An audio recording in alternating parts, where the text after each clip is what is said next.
Assalamu alaikum, chers abonnés. Bienvenue sur la chaîne Le Pan-Africain. J'espère que vous allez bien. Pour ma part, Alhamdulillah, Dieu fait grâce. Chers abonnés, aujourd'hui, je suis tombé sur une vidéo, une interview d'un général français qui m'a vraiment mis hors de moi. J'étais complètement sidéré à l'idée de voir ces regards condescendants que la France porte sur nos pays africains, en particulier sur les pays francophones de l'Afrique de l'Ouest. Alors, dans cette vidéo, je vois ce général faire le plan d'une recolonisation de l'Afrique. Mais avant de rentrer dans le vif du sujet, chers abonnés, je vous invite à vous abonner si ce n'est pas encore fait, d'activer la cloche de notification pour ne rater aucune de nos prochaines vidéos et de laisser des pouces bleus. Alors, je vais vous mettre la vidéo de l'interview, vous allez écouter et ensuite nous allons revenir donner nos avis de panafricains. Go! Ce qui est notre destin commun à nous, Européens, c'est la Méditerranée et l'Afrique, où notre destin se joue. Et donc nous avons en permanence essayé, nous Français, d'entraîner les Européens dans cette prise de conscience de la nécessité d'agir collectivement en Afrique et en Méditerranée. Et je suis absolument désolé de voir l'échec de nos engagements au Sahel. Et je pense que de toute façon, nous aurons à nous reposer la question. Parce que nous ne pouvons pas imaginer avoir à nos portes un continent entier qui est en train de s'enfoncer dans la destruction des appareils de gouvernement et des États, s'enfonce dans une forme de chaos, de guerre civile dans beaucoup de pays et de plus en plus de pays, dans des difficultés qui sont liées aux évolutions climatiques, qui sont encore plus dramatiques sur des populations vulnérables comme les populations africaines.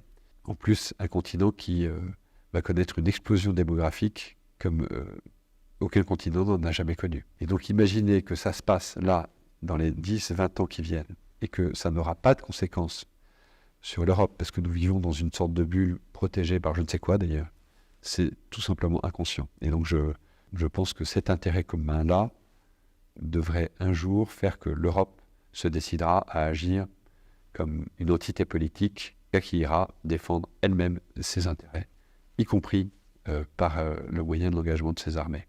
Le retrait du Sahel fut difficile à accepter pour tous ceux qui y ont été engagés. Je suis le premier à avoir beaucoup de mal à avaler ça. C'est un échec français et européen et africain qui procède principalement de ce que nous n'avons pas compris, que l'action devait être une action globale. La restauration de l'État, le retour des administrations, le retour du développement. Et si on n'arrive pas à faire tout ça simultanément et de façon coordonnée, on va à l'échec. C'est ça qui s'est passé.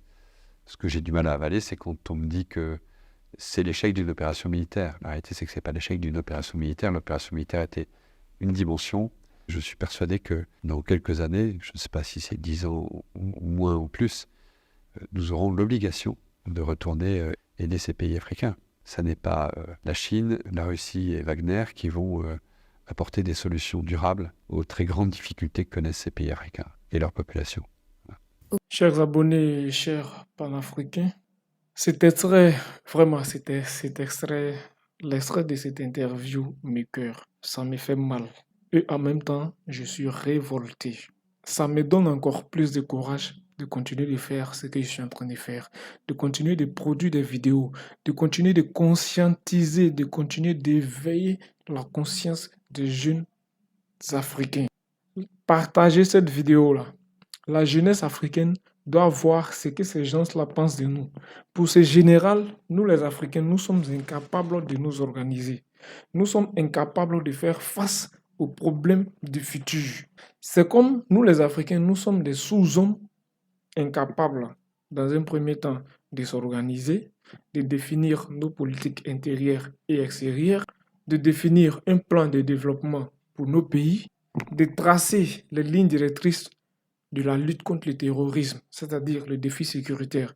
Ils nous voient incapables de faire tout ça. C'est comme nous sommes ces êtres inférieurs-là qui auront toujours besoin de l'Occident. Et ils nous parlent des intérêts de l'Europe, de l'intérêt de la France. Effectivement, la France a des intérêts en Afrique. Pourquoi? Parce que la France est un pays pauvre. La France est un pays pauvre. Ils n'ont rien, donc ils ont besoin de nous. Ils ont besoin de piller nos recherches. Ils ont besoin de s'enrichir sur le dos de la jeunesse africaine. Alors, Nous savons très bien qu'ils le pensent dans leur cœur. Mais de là à le dire, vraiment, ça doit nous révolter. Ça doit vraiment être un catalyseur de tous les jeunes Africains, de tous les dirigeants africains vers une indépendance complète vis-à-vis de ceux. Nous devons prendre notre destinée en main. Donc il s'agira pour eux, pour la France, d'ici 10 ans ou 20 ans, de recoloniser l'Afrique, de renvoyer des troupes. Déjà les bases militaires qui sont là, dans nos pays, on cherche à les chasser, qu'ils rentrent chez eux. Ils prennent l'Afrique comme si l'Afrique c'était chez eux, quoi. On est en train de chercher des solutions pour mettre dehors. Et vous nous parlez de recoloniser l'Afrique. Mais ils se mettent les doigts dans l'œil. Donc, ils vont recoloniser l'Afrique. On va réorganiser un nouveau congrès. Sauf que cette fois, on ne va pas l'appeler le congrès de Berlin. Mais ça sera plutôt le congrès de Paris. Le congrès de Paris. Ça sonne bien? Le congrès de Paris. Abonnez-vous, likez et surtout activez la cloche de notification. L'Afrique, il est temps pour les Africains, il est temps pour les dirigeants africains de prendre leur destinée en main. On doit s'affranchir de ces mythes. Easy! Voici que publiquement, vis-à-vis du monde entier, ils nous traitent d'incapables. C'est comme le défi écologique de demain. L'Afrique ne pourra pas y faire face. Le défi sécuritaire non plus. Le défi démographique non plus. C'est comme... Ça me fait mal. Hein. Et c'est le contraire que nous devons le prouver. Nous devons le prouver le contraire. Et ça commence par quoi? D'abord, il faut que l'Afrique retrouve son identité africaine. Parce que en Afrique, on a ce qu'on appelle une crise identitaire. Les jeunes Africains peinent même à se reconnaître africains. Aujourd'hui, nous avons adopté tout de l'Europe. Mais ce n'est pas aussi d'une part de la faute de la jeunesse, mais c'est de la faute du système dans lequel on se trouve, à commencer par le système éducatif qu'on doit réformer, changer complètement. Ensuite, il faut redonner à l'Afrique ce qu'on appelle l'identité culturelle africaine. Quand je regarde dans la sous-région, je crois que le Burkina Faso est à féliciter. Le Burkina Faso, c'est un pays qui est attaché à sa culture. La culture, elle est très importante. L'Afrique doit savoir prévaloir sa culture avant celle des autres.